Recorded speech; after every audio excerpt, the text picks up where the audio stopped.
उन्नति coaching centre में आप सभी बच्चों को स्वागत है। तो आज हम वैदिक सभ्यता के ऊपर जो हमारे कल एक वीडियो बनाई थी, आज वैदिक सभ्यता के दूसरी वीडियो को आगे बढ़ाते हैं। वैदिक सभ्यता क्या थी?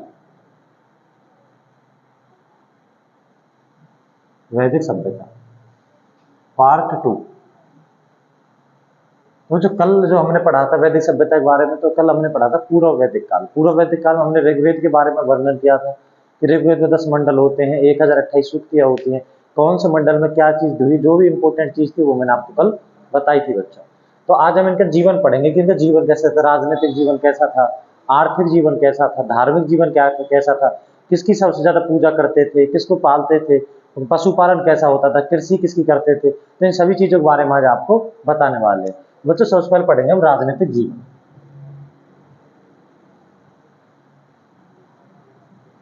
राजनीतिक जीवन तो जो इसके राजनीतिक जो जीवन था, राजनीतिक जीवन में जो इसका राजनीतिक जीवन था, प्रशासनिक इकाई थी, प्रशासनिक इकाई कुल ग्राम। देखो, परिवार की सबसे छोटी इकाई क्या थी? परिवार की सबसे छोटी इकाई, मतलब जो परिवार की जो सबसे छोटी इकाई थी, मतलब परिवार की सबसे छोटी इकाई, मतलब समाज की जो सबसे छोटी इकाई थी उसे परिवार कहते थे। इसको बच्चों समाज की सबसे छोटी इकाई क्या थी बच्चों? परिवार थी। बच्चों समाज की सबसे जो राजनीतिक जीवन था इनका, तो समाज की सबसे छोटी इकाई बच्चों क्या कहा जाता था? परिवार कहा जाता था। और परिवार के मुखिया को कुलप कहा जाता था। किसको बच्चों? परिवार के मुखिया को क्या कहा जाता था बच्चों? कुलप कहा जाता था। ये प्रश्न कई बार रिपीट हुआ है कि परिवार के मुखिया को क्या कहा जाता था बच्चों? कुलप कहा जाता था। तो जो समाज की सबसे छोटी इकाई क्या थी? परिवार के मुखिया को क्या कहा जाता था बच्चों? कुलप कहा जाता था। बहुत सारे परिवार मिलकर क्या बनाते हैं बच्चों? ग्राम। परिवार मिलकर क्या बनाते थे बच्चों? ग्राम। और जो ग्राम का जो मुखिया होता था, ग्राम के मुखिया को ग्रामीणी कहते थे। ग्राम के मुखिया को क्या कहते थे बच्चों? ग्रामीणी कहते थे। क्या कहते बच्चों? परिवार, बहुत सारे परिवार मिलकर क्या बनाते बच्चों? ग्राम। ग्राम बोले तो गांव बनाते थे। ग्राम के मुखिया को क्या कहा जाता था बच्चों? ग्रामीणी कहा जाता था। क्या कहा जाता था? ग्राम मुखिया को ग्रामीणी कहा जाता था। और ग्राम मिलकर, और बच्चों बहुत सारे ग्राम मिलकर किसका निर्माण करते थे? विष का। किसका निर्माण करते थे? विष का। और जो विष के मुखिया होता था उसको विषपति कहा जाता था। क्या कहा जाता था? विषपति कहा जाता था। विष के मुखिया को क्या कहा जाता था बच्चों? विषपति कहा जाता था। और बहुत सारे विष मिलके एक जन का निर्माण करते थे। क्या बच्चों? बहुत सारे विष मिलके किसका निर्माण करते थे? जन का निर्माण करते थे। और जन का मुखिया क्या होता था बच्चों? राजा होता था। तो ये इनका एक प्रकार से राजनीतिक जीवन था कि किस प्रकार से समाज चलता था। दोबारा से समाज की जो सबसे छोटी इकाई बच्चों क्या थी? वो परिवार थी।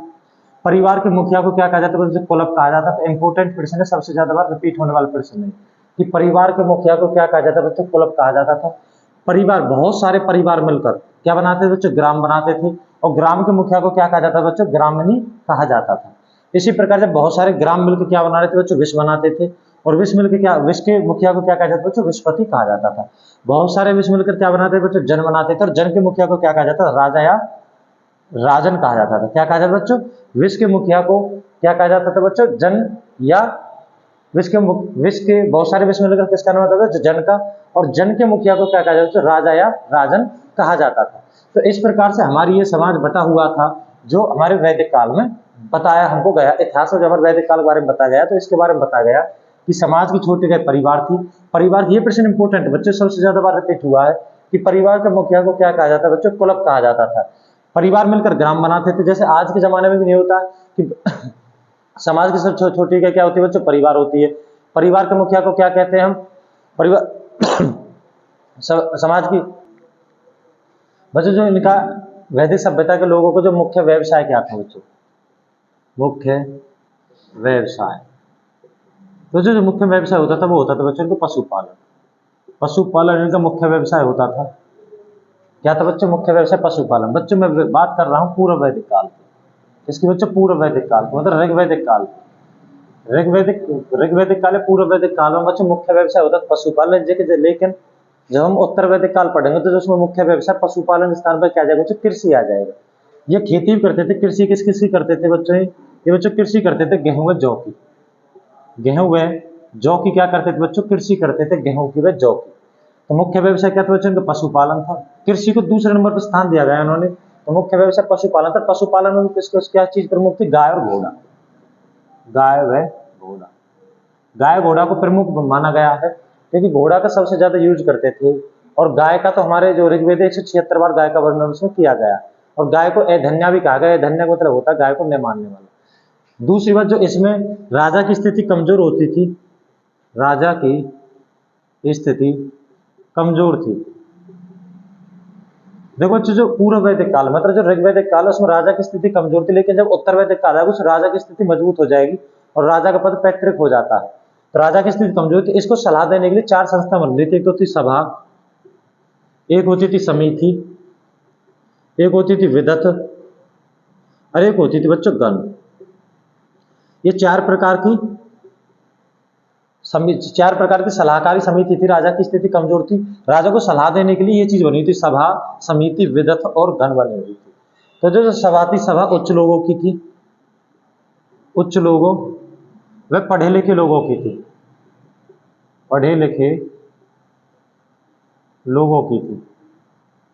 अच्छा, जो सभा थी वो उच्च लोगों में पढ़े लिखे लोगों की थी। समिति आम लोगों की थी, समिति आम लोगों की थी। वह इसमें महिलाएं भी भाग लेती थी, वह इसमें महिलाएं भी भाग लेती थी।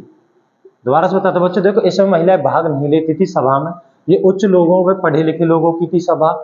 समिति आम लोगों की थी, वह इसमें महिलाएं भी भाग लेती थी। विदत, विदत बच्चों कर इकट्ठा करने की थी, कर को इकट्ठा करना, कर को इकट्ठा करना, जो टैक्स लिया जाता था कर को इकट्ठा करने के लिए एक वो बनाई गई थी, कमेटी बनाई गई थी, उसको बोलते थे बच्चों विदत बोलते थे उसे। गण एक कुलीन लोगों की थी, कुलीन लोगों की थी मतलब श्रेष्ठ लोगों की थी गण, कुलीन लोगों की थी। तो राजा की स्थिति कमजोर थी, राजा के लिए काम करने के लिए 4 प्रकार की संस्था बनाई गई थी, जिनमें एक थी बच्चों सभा, एक थी समिति, एक थी विदत और एक थी बच्चों गण। तो सभा बच्चों उच्च लोगों की, वो पढ़े लिखे लोगों की होती थी, महिलाओं को इसमें भाग लेने का कोई अधिकार नहीं था। समिति बच्चों आम लोगों की होती थी, इसमें महिलाएं भी भाग ले सकती थी। विदत ये कर को इकट्ठा करना था इनका काम। और गण थी कुलीन लोगों की, कुलीन लोग बोले तो श्रेष्ठ लोग, कुलीन लोग बोले तो श्रेष्ठ लोगों की थी। बच्चों मैं आपको बताता हूँ, जो सभा और समिति है, ये सभा और समिति मिलकर ही राजा का चुनाव करती थी, सभा और समिति मिलकर ही राजा का चुनाव करती थी। तो बच्चों सभा समिति मिलकर क्या करती थी बच्चों, राजा का चुनाव करती थी। मैंने बोला था बच्चों, जो पूर्व वैदिक काल में राजा का पद पैतृक नहीं था, जबकि उत्तर वैदिक काल आएगा उसमें राजा का पद पैतृक हो जाएगा। तो सभा और समिति ये ही मिलकर किसका चुनाव करती थी बच्चों, राजा का चुनाव करती थी। जबकि विदत का काम था कर को इकट्ठा करना। और बच्चों जिसमें कर लिया जाता, कर का नाम था बलि, बलि नामक कर वैदिक काल में लिया जाता था। बच्चों इसमें अंतर क्या है, ये बलि टैक्स का नाम था, ये यहाँ पर स्वैच्छिक था। क्या था बच्चों, इच्छा से दिया जाने वाला था, इच्छा से दिया जाने वाला था, दिया जाने वाला कर था। मतलब बच्चों जो टैक्स था एक प्रकार था, बलि नामक एक टैक्स था। पर्सेंट इंपोर्टेंट है कि वैदिक काल में किस प्रकार के टैक्स का वर्णन हमको, किस प्रकार के कर का वर्णन हमको मिलता है। तो बच्चों बलि नामक कर का वर्णन इच्छा से मतलब स्वेच्छा से दिया जाता था, किसी पर दबाव नहीं था कि यार किसी की फिक्स वो नहीं था कि आपको इतना ही देना अपनी उपज का या इतना देना है। जबकि जो उत्तर वैदिक काल आएगा बच्चों उसमें इसको फिक्स कर दिया गया था, ये इच्छा से न रह के मतलब उनको थोप दिया गया था एक प्रकार से लोगों को, आपको देना ही पड़ेगा। लेकिन जो इस पूर्व वैदिक काल था, बोले तो ऋग्वैदिक काल था, उसमें ऐसा कुछ नहीं था। बलि नामक जो कर था, जो विदत जो संस्था थी वो विदत कर को इकट्ठा करने का काम करती थी, लेकर स्वेच्छा से ले जाता था लोगों से, कोई जोर जबरदस्ती नहीं होती थी। और गण को मैंने आपको पहले बताया, गण होती थी बच्चों एक प्रकार से कुलीन लोगों की, कुलीन बोले तो श्रेष्ठ लोगों की गण होती थी। तो राजा को सलाह देने के लिए 4 प्रकार की स्थिति थी और ज्यादातर फैसले बच्चों ये ही लेती थी, जो हमारी 4 संस्था थी इसकी, सभा, समिति, विदत और गण। बार बार प्रश्न पूछे जाते, सभा क्या थी, समिति क्या थी, या सभा का क्या काम था, समिति का क्या काम था। तो जो सभा और समिति मिलकर राजा का चुनाव करती थी। बलि नामक कर लिया जाता, मोस्ट इंपोर्टेंट बच्चों कौन सा प्रकार कर लिया जाता था, बलि नामक कर। तो पेपर में डायरेक्ट प्रश्न पूछा जाता है कि वैदिक सभ्यता में या वैदिक काल में किस प्रकार के कर का वर्णन हमको मिलता है, तो बच्चों बलि नामक कर का वर्णन मिलता है। एक बार प्रश्न पूछा गया था बलि क्या है, बलि क्या है, तो बच्चों ने कहा दिया जो बलि दी जाती है उसके लिए, मतलब जो बलि दी जाती है उसकी वो है, जो कि बलि एक प्रकार का टैक्स था बच्चों, जो स्वेच्छा से लिया जाता था। कहाँ पे बच्चों, पूर्व वैदिक काल में, बार बार बोल रहा हूँ बच्चों, पूर्व वैदिक काल में जो कर लिया जाता था वो स्वेच्छा से लिया जाता था। तो बच्चों मैंने अभी आपको राजनीतिक जीवन के बारे में इसके बताया था कि कैसे संस्था चलती थी, राजा कैसे काम करता था, राजा को सलाहकार देने के लिए क्या था। तो बच्चों आगे पढ़ते हैं हम सामाजिक जीवन के, जो इनका जीवन था वो सामाजिक जीवन कैसा था। तो बच्चों मैंने अभी बताया था राजनीतिक जीवन में कि जो इनका परिवार था, मतलब समाज की सबसे छोटी इकाई कहते हैं परिवार, परिवार को समाज की सबसे छोटी इकाई बोलते थे, परिवार को सब समाज की सबसे छोटी का ही बोलते थे। और परिवार कैसा होता था बच्चों? समतावादी परिवार था। कैसा परिवार था बच्चों? समतावादी परिवार होता था कि सभी को समान अवसर दिए जाते थे, समतावादी परिवार होता था। महिलाओं के साथ में कोई दुर्व्यवहार नहीं होता, महिलाओं को सिखाना भी उचित है इसमें। मतलब बहुत सारी विदुषी महिलाओं को हमेशा वर्णन मिलता है, विदुषी महिलाएं,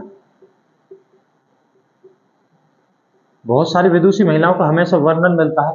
परिवार समतावादी था। परिवार के मुखिया को कुलप कहा जाता था। प्रश्न कई बार रिपीट हुआ है, दोबारा से बताता हूँ बच्चों। परिवार के मुखिया को कुलप कहा जाता था वैदिक सभ्यता में। और परिवार कैसा होता था बच्चों? समतावादी हमारा परिवार होता था। विदुषी महिला मतलब महिलाओं की स्थिति अच्छी थी। हमें बहुत सारी विदुषी महिलाओं की जानकारी मिलती है। विदुषी का मतलब होता है बच्चों जो हर चीज की जानकार होना। विदुषी मतलब होता है हर चीज की जानकार हो। मैं आपको एक दो का नाम बताऊं तो विषपारा, विषपारा, उसके बाद में है बच्चों इसमें लोपामुद्रा। ये कुछ विदुषी महिलाएं थी, विषपारा, लोपामुद्रा, जिनका वर्णन हमें किसमें बच्चों? पूर्व वैदिक काल में मिलता है, विदुषी महिला। तो इससे हमें समझ आता है कि जो महिलाओं की स्थिति थी वो अच्छी थी। दूसरा एक कारण और था बच्चों, जैसे कोई मान चलो वैदिक काल में, ऋग्वैदिक काल में अगर कोई लेडीज या कोई मतलब महिला विधवा हो जाती थी तो उसको पुनर्विवाह की अनुमति थी। महिलाएं पुनर्विवाह, महिलाएं पुनर्विवाह कर सकती थी। तो इससे भी हमें समझ में आता है कि महिलाओं की स्थिति अच्छी थी, महिलाओं को पुनर्विवाह की अनुमति थी। जैसे कोई महिला विधवा हो जाती थी, और जो महिलाएं पुनर्विवाह करने की अनुमति किससे होती थी बच्चों? खाली देवर से होती थी। देवर से विवाह कर सकते, जो देवर से विवाह करती थी महिला पुनर्विवाह, उसे नियोग विवाह कहा जाता था। क्या बच्चों? नियोग विवाह कहा जाता था। जो महिलाएं अपने देवर से विवाह करती थी, 12 लोग देवर से ही विवाह करने की अनुमति थी उन्हें, और जो विवाह होता था उस विवाह को बच्चों नियोग विवाह कहा जाता था। महिलाओं को पुनर्विवाह की अनुमति थी किस बच्चों? ऋग्वैदिक काल में। और उस विवाह को क्या कहा जाता था? नियोग विवाह कहा जाता था।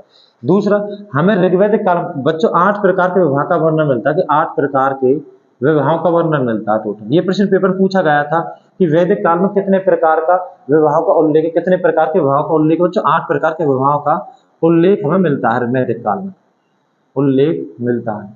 8 प्रकार के विवाह किए जाते थे बच्चों। 16 संस्कार किए जाते थे वैदिक काल में। 16 संस्कारों का वर्णन है, 16 संस्कारों का वर्णन है।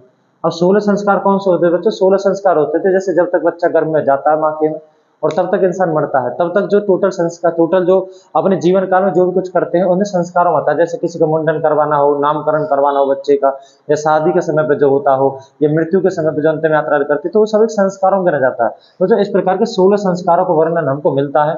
8 प्रकार के विवाह का उल्लेख मिलता है। महिलाएं पुनर्विवाह कर सकती थी जिसे हम नियोग विवाह कहते थे। विदुषी महिला होती थी जिन्हें विषपारा, लोपामुद्रा जिनमें प्रमुख थी।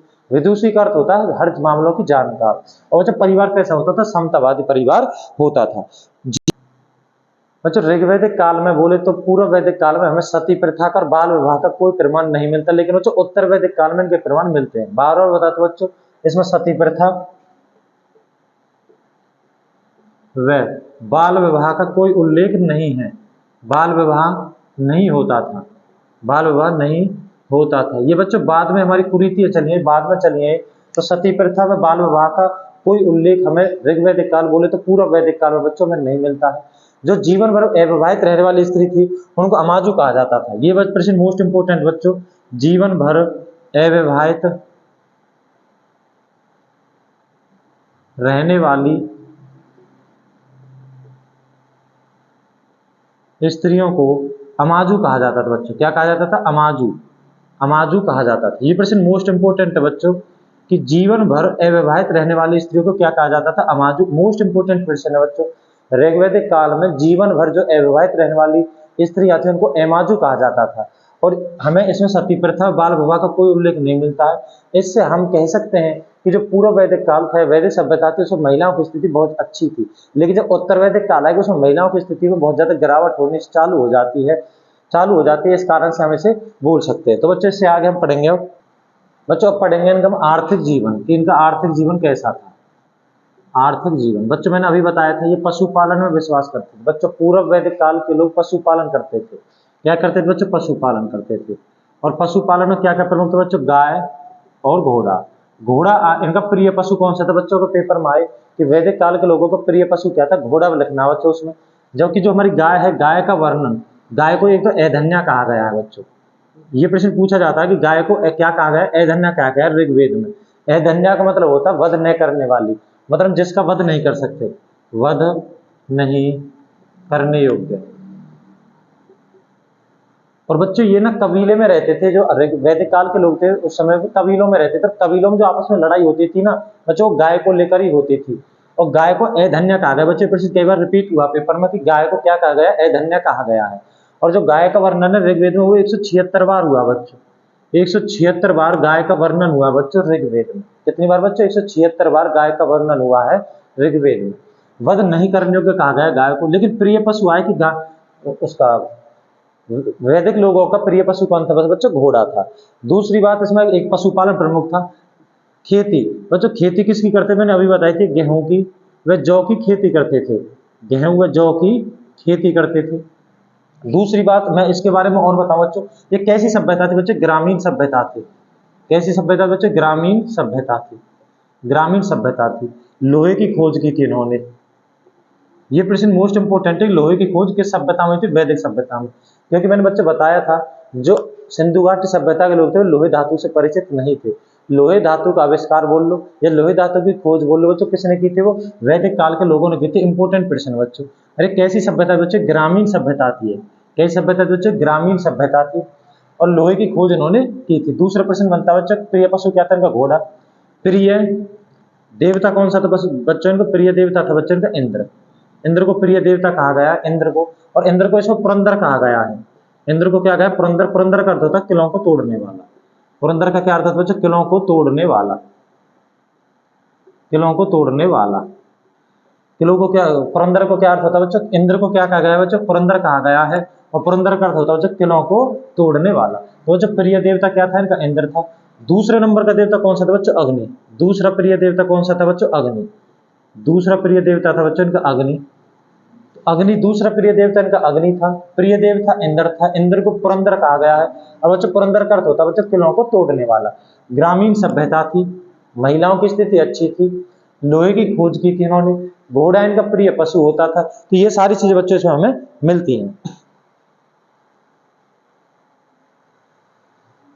तो बच्चों ये मैंने आपको बता दी प्रिय देवता कौन सा था, इंद्र था।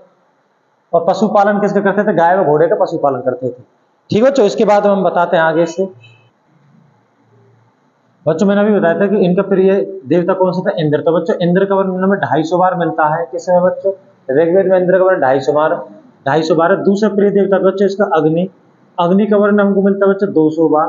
फिर बच्चों गाय, गाय का वर्णन मिलता है बच्चों हमें इसका 176 बार। इसमें गाय का वर्णन है किसमें बच्चों, ऋग्वेद में। उसके बाद में कृषि, कृषि का वर्णन बच्चों 26 बार दिया हुआ, 24 बार दिया हुआ सॉरी। तो बच्चों इंद्र का सबसे ज्यादा बार वर्णन है किसमें, 250 बार।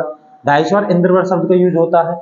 अग्नि प्रिय देवता था जैसे पुरंदर कहा जाता था, अग्नि का 200 बार। अग्नि को बच्चों आकाश और परमात्मा से मिलन के प्रकार से वो कहा गया कि आकाश को और परमात्मा को, धरती को और परमात्मा को मिलाने के बीच की जो कड़ी कहा गया उसे अग्नि कहा गया। गाय को एधन्य कहा जाता था, 176 बार वर्णन है। और कृषि के बच्चों 24 बार वर्णन है। अगर बच्चों नदी की पूछे तो नदी किसका वर्णन है, तो बच्चों सबसे ज्यादा सिंधु नदी का वर्णन हमको मिलता है। सिंधु नदी का वर्णन सबसे अधिक बार मिलता है, वर्णन सबसे अधिक बार हमको मिलता है। सिंधु नदी का वर्णन सबसे अधिक बार मिलता है। तो जो सिंधु नदी का वर्णन हमको सबसे अधिक बार मिलता है नदियों के मामले में। लेकिन सबसे पवित्र नदी थी बच्चों सरस्वती। पवित्र नदी किसे कहा जाता था बच्चों, इसमें सरस्वती को पवित्र नदी कहा जाता था।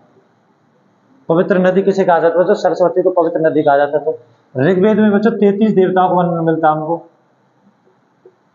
ऋग्वेद में ही 33 देवी देवताओं का वर्णन मिलता है। 33 देवी देवताओं का वर्णन मिलता है। तो ऋग्वेद में ही 33 देवी देवता का वर्णन मिलता है। इंद्र को प्रिय देवता कहा जाता था। प्रिय पशु घोड़ा था। मुख्य व्यवसाय पशुपालन था। जो कि संपत्ति का स्तोत्र था उसे क्या बोलते थे बच्चों, गोधन्य, मतलब गोधन बोलते थे उसे। अग्नि का 200 बार है, गाय का 76 बार है, कृषि का 24 बार। पवित्र नदी, ऋग्वेद में सबसे पवित्र नदी किसे कहा गया बच्चों, सरस्वती को। जबकि सिंधु नदी का वर्णन बच्चों सबसे अधिक बार मिलता है। ये प्रश्न डायरेक्ट पेपर पुट किए जाते हैं कि सिंधु नदी का सबसे अधिक किस नदी का वर्णन ऋग्वेद में किया गया है। तो बच्चों इसी के साथ हम हमारा जो ऋग्वेद से जितने भी संबंधित, मतलब पूर्व वैदिक काल से जितने भी संबंधित कोई क्वेश्चन बनते थे, कोई वो बनते थे, वो हमारे आज समाप्त होते हैं। इसके बाद हम एक नई वीडियो लेके आएंगे बच्चों उत्तर वैदिक काल में, जैसे हमारे सामवेद, यजुर्वेद और अर्थवैदिक रचना हुई है। अगर सभी बच्चों को वीडियो पसंद आई हो तो हमारी वीडियो को लाइक करें, कमेंट करें और शेयर करें और चैनल को सब्सक्राइब करें। धन्यवाद।